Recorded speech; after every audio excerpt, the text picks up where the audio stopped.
Hi everyone, কেমন আছো তোমরা সবাই? দেখো আজ মা কি বানাতে চলেছে। আজ বানাতে চলেছে পিঠে, পুলি পিঠে।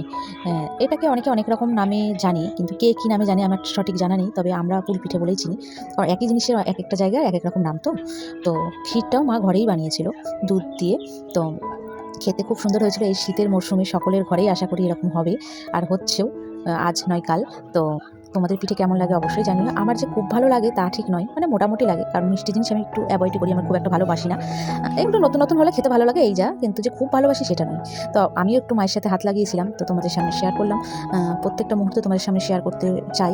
তোমরা একটু ভালোবাসা দিয়ে পাশে দেখো, এইটুকুই বলবো। আমি কিন্তু মুখে আজ কিছু বললাম না, আমি জাস্ট ভিডিওটাই তোমাদের সামনে তুলে ধরলাম। তো এই দেখো মা এরকম করে ডিজাইন করে মা এগুলো বানিয়েছিল। আমারগুলো খুব একটা ভালো হয়নি, তবে হয়েছিল মোটামুটি। তবে মায়েরগুলো বেশি ভালো হয়েছিল।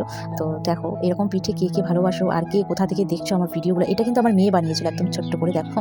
ও হচ্ছে মাম্মি আমিও বানাবো, ও একটাই বানিয়েছে, তাও অনেকক্ষণ ধরে। তো খুব ভালো হয়েছিল। ছোট্টটাও ওইটাও পিঠের মধ্যে দিয়ে দিয়েছিল। আর দেখো পিঠেটা হয়ে গেছে আলটিমেট। তো এটা গরম গরম পিঠে যত বাসি হবে ততই খেতে ভালো লাগে, এটা আমি জানি। তোমাদের কেমন লাগবে অবশ্যই। তবে পিঠের সময় অনেক জায়গাতে শুনেছি পিঠের মেলা হয়, কোনোদিন আমি যাইনি কোনোদিন কোথাও। তবে শুনেছি, কানে শুনেছি। তো খুব ভালো লাগে, ইচ্ছে আছে যাওয়ার, তবে দেখা যাক ভবিষ্যতে কী হয়, কবে যেতে পারি না পারি। তো তোমরা কোনোদিন কি গিয়েছো সেটাও কিন্তু অবশ্যই জানিও। তো যাই হোক, বাই, আজকের মতো বাই, টাটা। সকলে ভালো থেকো, সুস্থ থেকো, এটুকুই বলবো। আর ভালোবাসাতে পাশে থেকো। বাই।